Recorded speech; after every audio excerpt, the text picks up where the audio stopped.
12월 26일 목요일 아침입니다.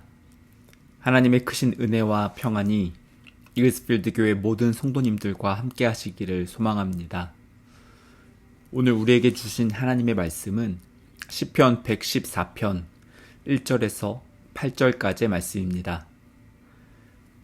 이스라엘이 애굽에서 나오며 야곱의 집안이 언어가 다른 민족에게서 나올 때에 유다는 여호와의 성소가 되고 이스라엘은 그의 영토가 되었도다.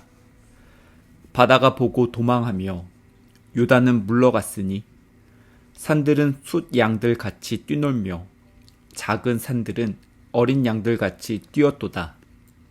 바다야, 내가 도망함은 어찌함이며 유다나, 내가 물러감은 어찌함인가. 너희 산들아, 숫 양들 같이 뛰놀며 작은 산들아, 어린 양들 같이 뛰노면 어찌함인가. 땅이여, 너는 주 앞, 곧 야곱의 하나님 앞에서 떨지어다. 그가 반석을 쳐서 못 물이 되게 하시며 차돌로 샘물이 되게 하셨도다. 아멘.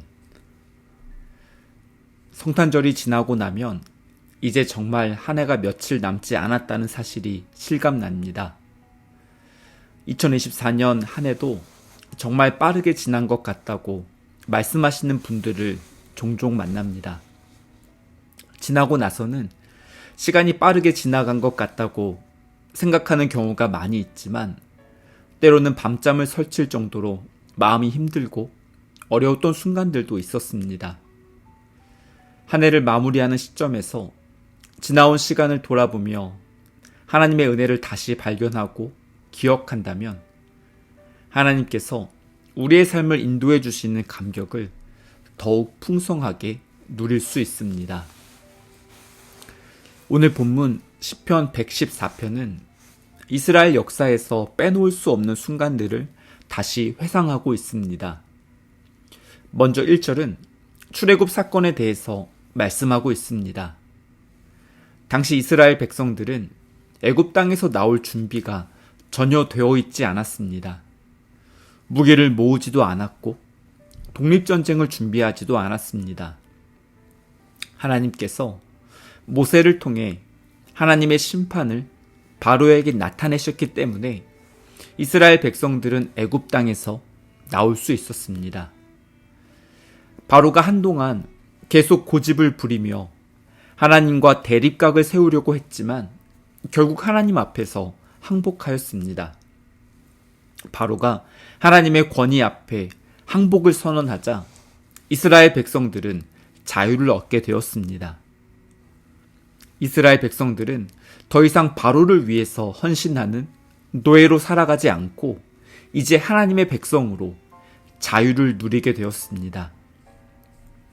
1절의 뒷부분에서 이스라엘 백성들이 출애굽하는 상황을 야곱의 집안이 언어가 다른 민족에게서 나올 때에 라고 묘사하고 있습니다. 이스라엘 백성들이 이집트에서 대대로 살았던 시간은 400년입니다. 이민자 가정에서 자란 2세, 3세만 되어도 모국어를 잊어버리고 현지 언어를 주로 사용하는 경우가 많이 있습니다. 이스라엘 백성들이 이집트에 온 지 400년이 지났기 때문에 당시 이집트에서 살고 있었던 모든 이스라엘 백성들은 그곳에서 태어나서 자랐습니다. 그들의 부모 세대 역시 이집트에서 태어났고 그곳에서 자랐습니다. 이쯤 되면 자신들의 언어와 민족 정체성을 잊어버리고 이집트의 문화와 언어를 받아들이고 동화되어서 살았을 수도 있습니다. 하지만 이스라엘 백성들은 비록 이집트와 싸워 이길 수 있는 힘은 없었지만 이집트 사람들과 구별되어서 자신들의 민족 정체성을 지키며 하나님의 백성으로 살아갔습니다. 하나님께서 그들을 구원해 주셨습니다. 2절은 유다는 여호와의 성소가 되고 이스라엘은 그의 영토가 되었도다 라고 말씀합니다. 성소는 하나님을 예배하는 장소, 즉 하나님의 임재를 상징하는 공간을 의미합니다. 유다가 여호와의 성소가 되었다는 말씀은 하나님을 예배하는 공동체라는 의미입니다. 나라가 존재하기 위해서는 세 가지가 필요합니다. 국민과 주권과 영토입니다. 이스라엘은 여호와의 영토가 되었다는 말씀은 하나님께서 다스리시는 하나님의 나라, 하나님의 백성이라는 의미입니다. 하나님께서 바로에게 승리하셨기 때문에 이스라엘 백성들은 자유를 얻게 되었습니다. 캐나다에 이민을 와서 정착하는 어떤 가정에서 부모가 이민에 필요한 절차를 다 갖춰서 영주권을 얻게 되면 자녀는 자동적으로 영주권을 취득하게 됩니다. 행정적인 모든 절차는 부모가 다 감당하고 혜택은 자녀들이 함께 누리게 됩니다. 자녀들은 하나님과의 관계를 잘 유지하고 부모님에게 고마움을 표현하면 그것으로 충분합니다. 출애굽한 이스라엘 백성들은 신분이 완전히 달라지게 되었습니다. 이들이 해야 할 일은 하나님과의 관계를 잘 유지하고 하나님의 은혜를 잊지 않고 감사하는 마음을 표현하는 것으로 충분했습니다. 이것이 바로 신앙생활입니다. 이스라엘 백성들이 애굽 땅에서 나와서 자유를 얻게 되었지만 여전히 그들의 삶에는 문제와 어려움이 있었습니다. 광야는 분명 결핍의 장소였습니다. 하지만 다른 한편으로는 그곳에서 부족함을 채워주시는 하나님의 은혜를 경험할 수 있었습니다. 출애굽한 이스라엘 백성들을 절망에 빠뜨렸던 대표적인 장소는 홍해였습니다. 앞에는 홍해가 놓여져 있었고 이집트의 군대가 뒤쫓아오고 있었기 때문에 이스라엘 백성들은 홍해를 보면서 불안했고 절망에 빠졌습니다. 그때 이스라엘 백성들은 하나님과 지도자 모세를 향해서 원망하는 말을 쏟아냈습니다. 하나님 때문에 그리고 모세 때문에 자신들이 이런 고생을 하고 이제는 죽게 되었다고 불평하였습니다. 홍해는 이스라엘 백성들이 도저히 넘어설 수 없는 장애물처럼 보였습니다. 자신들의 연약함과 한계를 드러내고 그들을 무기력하게 만드는 현실이었습니다. 하지만 하나님께서 나타내 주신 기적으로 홍해가 갈라지고 이스라엘 백성들이 무사히 홍해를 다 건너고 난 다음에 더 이상 홍해는 장애물로 기억되지 않았습니다. 하나님의 도우심을 생생하게 경험했던 은혜의 현장으로 기억하게 되었습니다. 광야의 시간을 다 지나고 이스라엘 백성들이 가나안 땅에 들어가려고 했을 때 그들은 요단강을 건너야 했습니다. 또 한 번 장애물을 만났습니다.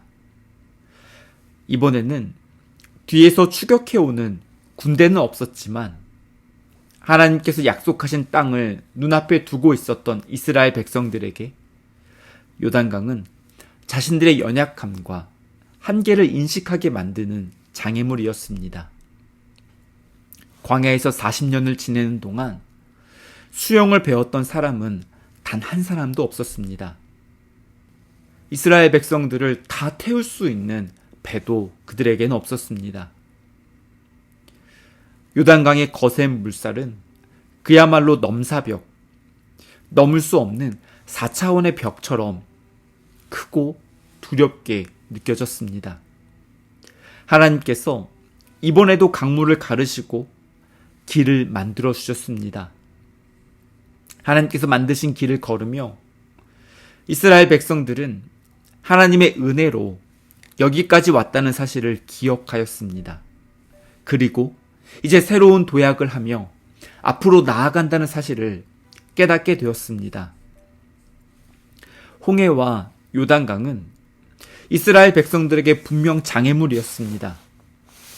하지만 하나님의 도우심으로 장애물을 무사히 통과하고 났을 때 더 이상 절망과 좌절로 기억되지 않고 하나님의 은혜를 경험한 기쁨과 감격으로 기억하게 되었습니다. 하나님께서는 사람들의 마음을 다스리실 뿐만 아니라 땅과 바다와 강물과 모든 자연을 다스리시는 창조주 하나님이십니다. 2024년 한 해를 돌아보면 믿음의 여정을 가로막는 장애물도 있었고 우리들의 마음을 움츠러들게 만들었던 절망도 있었습니다. 하나님께서 왜 이런 고난과 시련을 허락하셨는지 이유를 알 수 없어서 답답한 마음으로 한숨을 쉬며 기도했던 성도님들도 있으셨을 것 같습니다.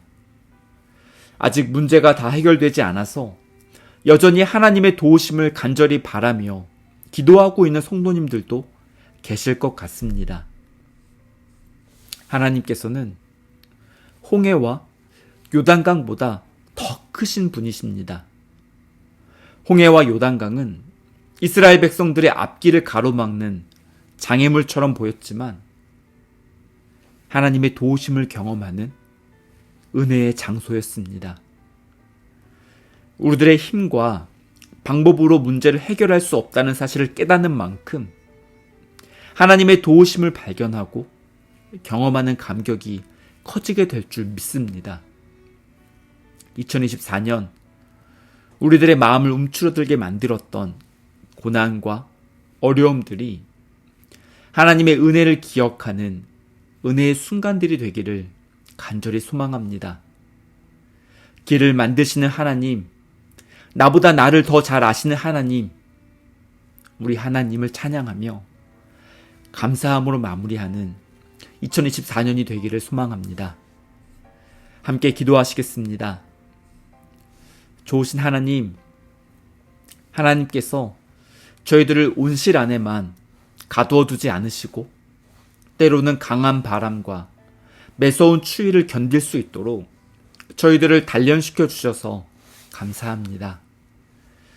2024년 한 해를 돌아보면 홍해가 이스라엘 백성들의 앞길을 가로막았던 것처럼 저희들의 믿음이 흔들리고 두렵고 불안한 마음으로 한숨을 쉬었던 순간들도 있었습니다. 기도할 힘도 없어서 낙심했던 순간들도 있었습니다. 하지만 하나님께서 저희들을 긍휼히 여겨주시고 길을 열어주셔서 여기까지 올 수 있었습니다. 하나님의 은혜를 당연하게 생각하지 않고 감사하며 하나님을 찬양합니다. 저희들의 연약함과 한계가 드러났을 때 하나님의 도우심을 경험하며 하나님께서 지금도 역사하심을 깨달을 수 있었습니다. 2024년을 감사함으로 마무리할 수 있는 이유는 고난을 다르게 바라보고 해석할 수 있는 믿음을 하나님께서 저희들에게 주셨기 때문입니다. 하나님, 지금도 경제적인 어려움과 육체의 질병과 마음의 아픔과 관계의 어려움으로 신음하는 모든 성도들을 긍휼히 여겨주시고 이 시간을 넉넉히 이겨낼 수 있게 하여 주시옵소서. 무엇보다 이 시간을 통해서 하나님의 은혜와 도우심을 경험할 수 있도록 인도해 주시옵소서. 이 모든 말씀 그리스도이신 예수님의 이름으로 기도드립니다. 아멘. 계속해서 각자 기도하시고 오늘도 주님과 함께 동행하는 귀한 은혜가 넘쳐나기를 소원하고 축복합니다.